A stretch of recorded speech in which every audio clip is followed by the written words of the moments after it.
Bonjour, bienvenue pour une nouvelle vidéo du cabinet Landau Associés, impartialité et mise en concurrence. On a eu deux décisions importantes en octobre et surtout en novembre 2021 du Conseil d'État là-dessus, donc faisons un point plus général en la matière.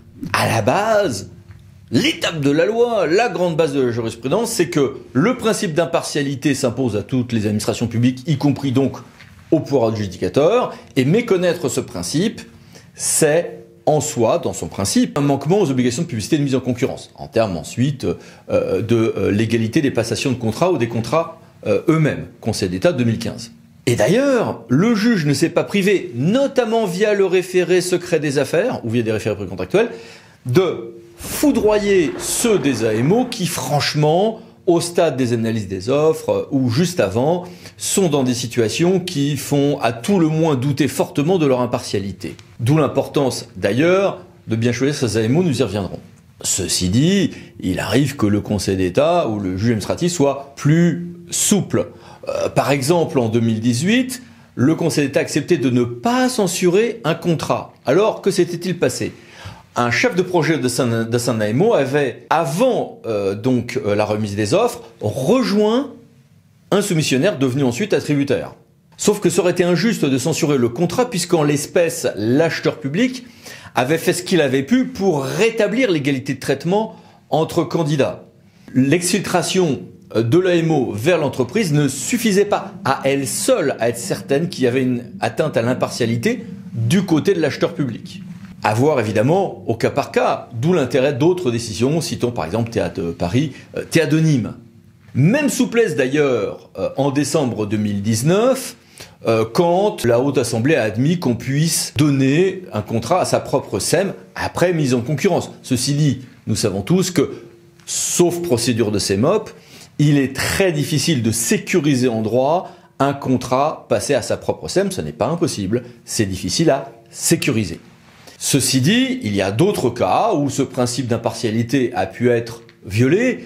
Par exemple, si celui qui obtient un marché est un élu municipal, mais qui participe à des commissions en amont et qu'il a des liens étroits avec le président de l'intercommunalité, qui est l'acheteur public, on va glisser vers une atteinte à ce principe d'impartialité et donc une censure du contrat ou de sa passation. Sauf que dans ces cas-là, on va penser surtout au risque de prise illégale d'intérêt. Nous y reviendrons d'ailleurs. Mais bon, le 20 octobre 2020 encore, le Conseil d'État admet, voici ici les détails, un cas où finalement il n'a pas vu d'atteinte au principe d'impartialité alors qu'on aurait pu en débattre. Mais en novembre 2021, le Conseil d'État a rendu à ce sujet une intéressante décision sur le principe d'impartialité et aussi sur la notion de conflit d'intérêt au sens du Code de la commande publique.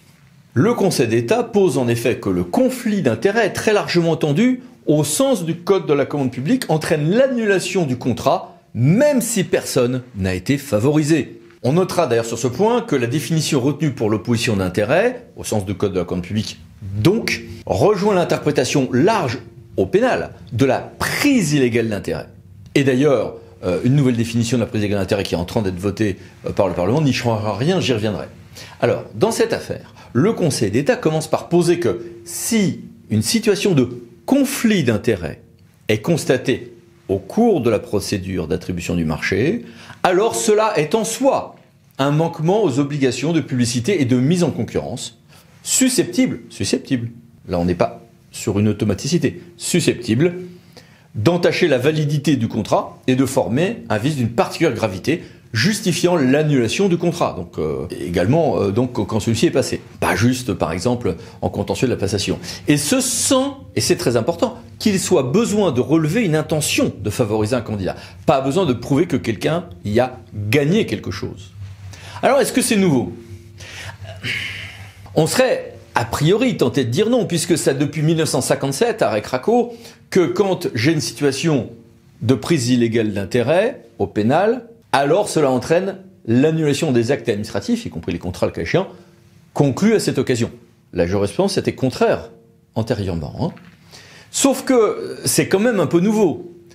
Parce que justement on n'est pas en train de parler de prise illégale d'intérêt au pénal, d'accord, mais de la notion de conflit d'intérêt au sens du Code de la commande publique. C'est vrai que cette notion de conflit d'intérêts sont a priori plus étroites que celle qui est retenue au pénal dans la prise illégale d'intérêt, mais on est sur une distinction là finalement que le juge ne fait pas, puisqu'il prend une définition extrêmement large sur ce point.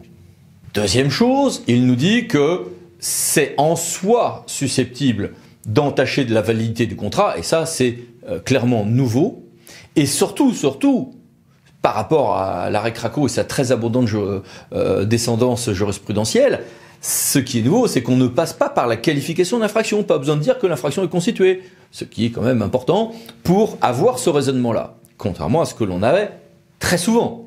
Citons le résumé de la base Ariane, qui préfigure évidemment celui des tables du recueil, que voici. Alors vous allez me dire, oui, mais on parle justement d'une infraction qui est sur le point d'être réformée par la loi. Au jour où j'enregistre cette vidéo, le Parlement a fini son travail parlementaire et le Conseil constitutionnel est saisi, mais ne s'est pas encore prononcé. Bon, oui, le plus probable, c'est que cet article 432 du Code pénal sur la prise illégale d'intérêt va être réformé, mais on est en train de parler de la définition du Code de la commande publique et pas de cette infraction.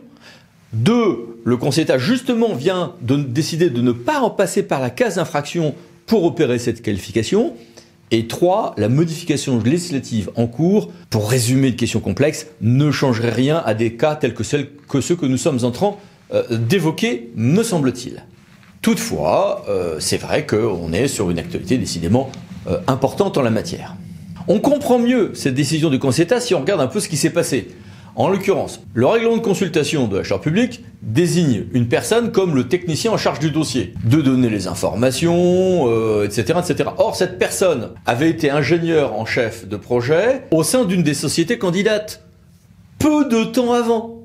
Et elle avait travaillé sur des dossiers qui étaient en relation directe avec le contenu du marché. Donc évidemment que là, qu'il y ait donc un conflit d'intérêt potentiel d'une part, et que de toute manière ça porte atteinte à l'impartialité, et au point de vicier la procédure de passation et de pouvoir entraîner l'unité du contrat, on sent que c'est quand même assez logique.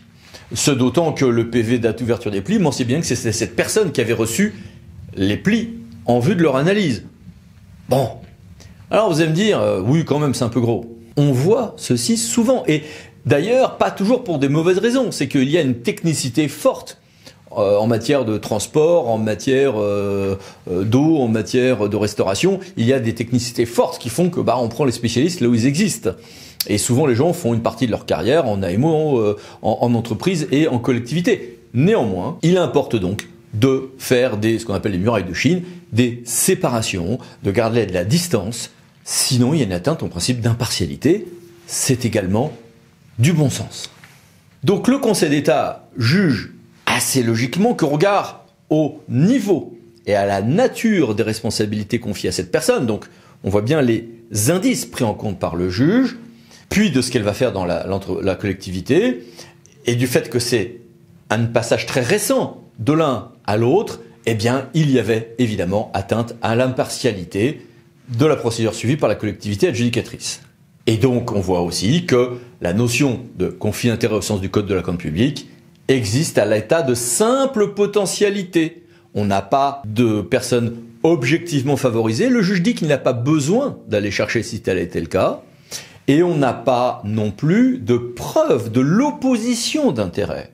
Peut-être que la collectivité y a gagné, mais peu importe, son impartialité est entachée. Ça suffit à ce qu'il y ait censure. Ce qui rejoint la même position qui est celle depuis longtemps du juge pénal sur la prise illégale d'intérêt. Là aussi, on ne passe pas par la case prise illégale d'intérêt dans le raisonnement, mais le parallélisme des raisonnements est frappant. Puis après se poser la question de la réparation du préjudice pour l'autre entreprise, celle qui n'a pas été choisie et qui n'avait pas la chance d'avoir ces ingénieurs qui étaient passés de l'un à l'autre. Et là, on a une indemnisation avec un raisonnement assez classique, peut-être un peu plus ouvert que certaines autres jurisprudences, que voici. Donc voici les références de ce nouvel arrêt important, Conseil d'État 25 novembre 2021, Corsica Networks contre la CTC et Nexo, a publié au REC, et quelques autres jurisprudences que voici. Alors vous allez me dire, mais on fait quoi du coup sur le terrain? On retient que on a un principe d'impartialité, que c'est important, et qu'on a une application au cas par cas, souple, du coup parfois un peu difficile à prévoir. Mais qu'on a parfois des positions souples du juge qui n'interdisent pas qu'il y ait par ailleurs constitution d'infraction. C'est important. Et puis après, il y a quand même à respecter ce principe d'impartialité.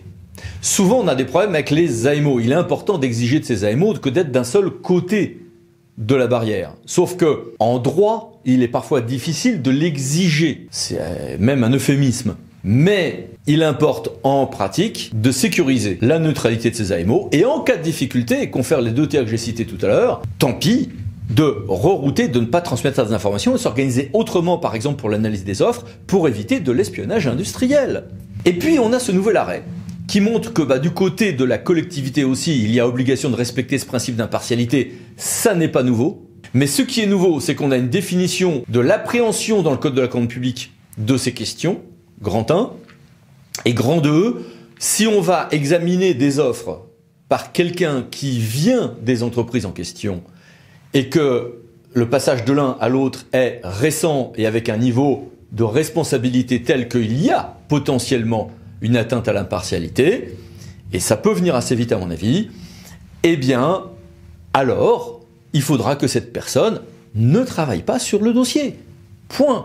Et on va devoir respecter des règles de séparation, y compris dans la vie familiale. Si je suis ingénieur en chef et que mon fils ou ma fille bosse chez Veolia, non, je ne vais pas examiner les offres des délégataires en matière d'eau, évidemment. Ces règles de prudence qui sont à respecter quand on s'intéresse un peu à ce qu'est l'état du droit pénal s'imposent donc également en droit administratif, en application pure et simple du Code de la commande publique, sans en passer par la case pénale, là aussi. Reste quand même qu'il ne faut pas oublier, en dépit de la sévérité de cette dernière décision, sévérité assez logique tout de même, qu'il reste une certaine souplesse du juge, qui peut être appréciable aussi dans certains cas, mais qu'il ne faut pas anticiper avec un excès d'optimisme. Voilà. Merci, à bientôt pour d'autres vidéos de Cabinet Landau Associés. À bientôt, au revoir.